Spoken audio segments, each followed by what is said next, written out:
মমতা ব্যানার্জি তৃণমূলে হাঁড়িতে মধু ছিল তাই ওখানে বসেছিল। এখন মমতা ব্যানার্জি তৃণমূলের হাঁড়িতে মধু নাই, সেটা ছাড়তে হবে। এর থেকে আবার পরিষ্কার কি হতে পারে?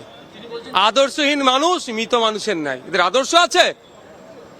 সারা ভারতবর্ষের অঙ্গরাজ্যে সেই তার সময় একটা মহিলা অর্থমন্ত্রী ছিল না, তখন মমতা ব্যানার্জি যাকে, যিনি অর্থমন্ত্রী না, মানে অর্থনীতিবিদ না হওয়ার পরও একজন আইনজীবীকে অর্থমন্ত্রীর চেয়ারে বসিয়েছিলেন। আমি মমতা ব্যানার্জির চরম বিরোধী, তার আমি চরম সমালোচনা করি, কিন্তু তার কাছ থেকে যারা প্রিভিলেজ নিয়ে আজকে এইগুলো তার সাথে আচরণ করছে, তারা আমার নজরে আদর্শচ্যুত, আদর্শহীন। চন্দ্রিমা ভট্টাচার্য বলছেন তিনি বারমুন্ডা মন্ত্রী ছিলেন, মানে বাজেট পেশ হতো সেই সকাল পর্যন্ত তার কাছে কোনো খবর থাকতো না। এতক্ষণ মনে পড়ছে, তার তখনই ছেড়ে দিতে পারতো তো। কিন্তু একাধিক বাজেট পেশ করেছেন, একটা দুটো তো বাজেট পেশ করেননি, তখন ছেড়ে দিতে পারতো। ও ক্ষমতা হস্তান্তর হওয়ার পরে মনে পড়ছে কথাগুলো, না? বা তাকে ফাংশনিং করতে দিত না, তিনি নাম কাওয়াস্তে মন্ত্রী ছিলেন, এসবগুলো এখন মনে পড়ছে ফায়দা নেওয়ার জন্য। তবে একটা কথা বলবো, বাংলার মানুষ দেখছে যে একটা জায়গা শেষ করেছে আর একটা জায়গা শেষ করে দিয়েছে। বাংলার মানুষকে 15 বছর পিছিয়েছে, সরকারি কর্মচারীদের ডিএটা মেরেছে তো এরাই। একটা বিষয় সেটা হচ্ছে যে মমতা বন্দ্যোপাধ্যায় একটি মন্তব্য তার নাকি তাকে খুব কষ্ট দিয়েছে, তাই তিনি সমস্ত দলের পক্ষে। দেখুন, একটা সিঙ্গেল যদি তার কথাতেই একটা মন্তব্য যদি আঘাত পেয়ে থাকে, তাহলে দল ছেড়ে চলে যাওয়াটা একটা অনুগত সৈনিকের পরিচয় হয় না। চন্দ্রিমা ভট্টাচার্য বলছেন যে তিনি বারমুন্ডা মন্ত্রী ছিলেন, কোনো কাজ করতে পারতেন না। দেখুন, আমরা তো বিধানসভার মধ্যে দেখেছি তিনি কি করতে না করতেন। আরেকটা বিষয় সেটা হচ্ছে যে আজকে তিনি যখন বিধানসভায় পৌঁছেছেন, পদত্যাগ করলেন সকালবেলা, তিনি জানালেন সেটা সংবাদ মাধ্যমে, এবং তারপর দেখা যাচ্ছে যে তিনি যখন ঢুকছেন সন্দীপন সাহারা তাকে একেবারে অভ্যর্থনা জানাচ্ছে। দেখুন, এখন ভালো তৃণমূলের নাম লেখাতে হবে, কারণ তৃণমূলে থেকে যেরকম অন্যায় দুর্নীতি করেছে, তার থেকে পরিত্রাণ পাওয়ার এখন সব থেকে উত্তম পন্থা হচ্ছে, প্ল্যাটফর্ম হচ্ছে, বেস্ট প্ল্যাটফর্ম হচ্ছে ভালো তৃণমূল, তথাকথিত ভালো তৃণমূল, সে নাম লেখাচ্ছে। মমতা ব্যানার্জি তৃণমূলে হাঁড়িতে মধু ছিল তাই ওখানে বসেছিল। এখন মমতা ব্যানার্জি তৃণমূলের হাঁড়িতে মধু নাই, সেটা ছাড়তে হবে। এর থেকে আবার পরিষ্কার কি হতে পারে? আদর্শহীন মানুষ মৃত মানুষের নাই। এদের আদর্শ আছে?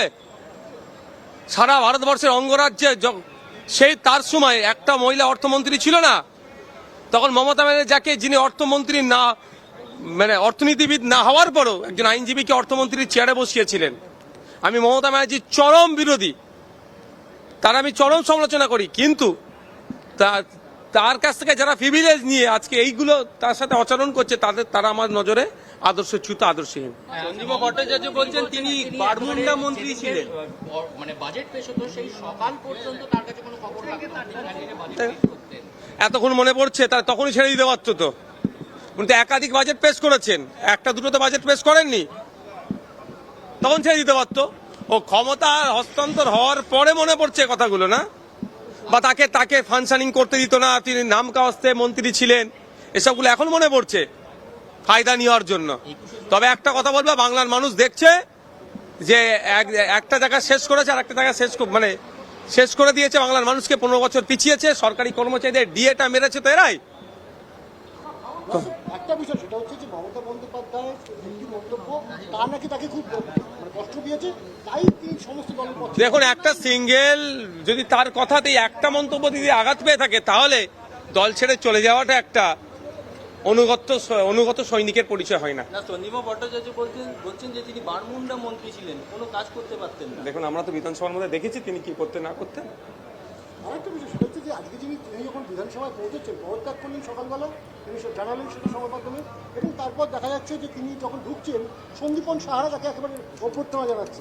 দেখুন, এখন ভালো তৃণমূলের নাম লেখাতে হবে, কারণ তৃণমূলে থেকে যেরকম অন্যায় দুর্নীতি করেছে, তার থেকে পরিত্রাণ পাওয়ার এখন সব থেকে উত্তম পন্থা হচ্ছে, প্ল্যাটফর্ম হচ্ছে, বেস্ট প্ল্যাটফর্ম হচ্ছে ভালো তৃণমূল, তথাকথিত ভালো তৃণমূল, সে নাম লেখাচ্ছে। মমতা ব্যানার্জি তৃণমূলে হাঁড়িতে মধু ছিল তাই ওখানে বসেছিল।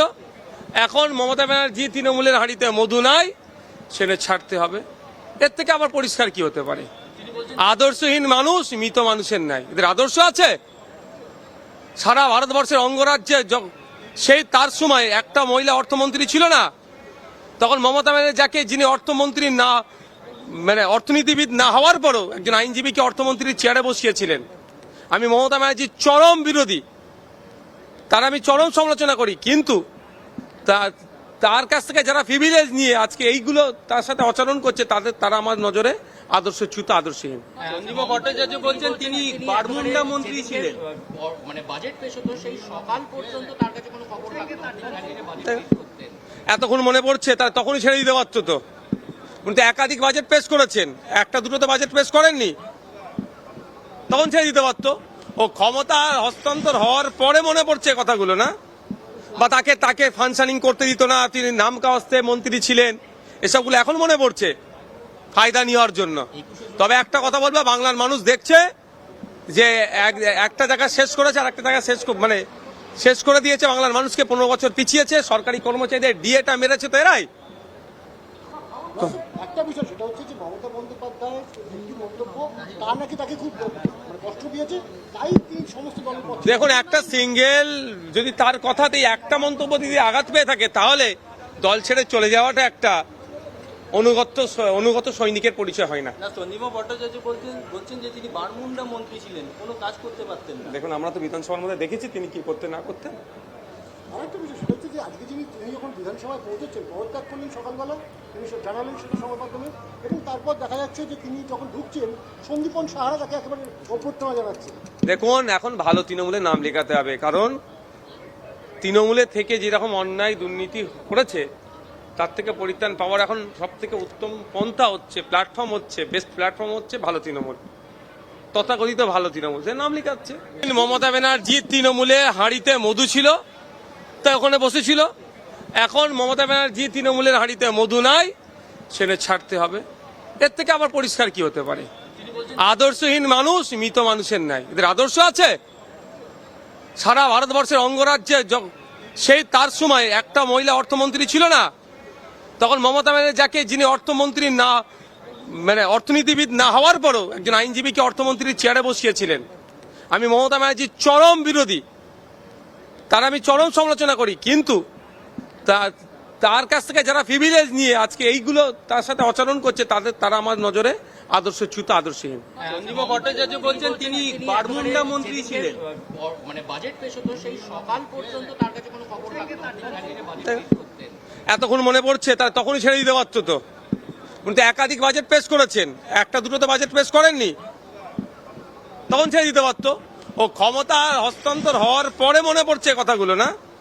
বা তাকে ফাংশনিং করতে দিত না, তিনি নাম কাওয়াস্তে মন্ত্রী ছিলেন, এসবগুলো এখন মনে পড়ছে ফায়দা নেওয়ার জন্য। তবে একটা কথা বলবো, বাংলার মানুষ দেখছে যে একটা জায়গা শেষ করেছে আর একটা জায়গা শেষ করে দিয়েছে, বাংলার মানুষকে 15 বছর পিছিয়েছে, সরকারি কর্মচারীদের ডিএটা মেরেছে তো এরাই।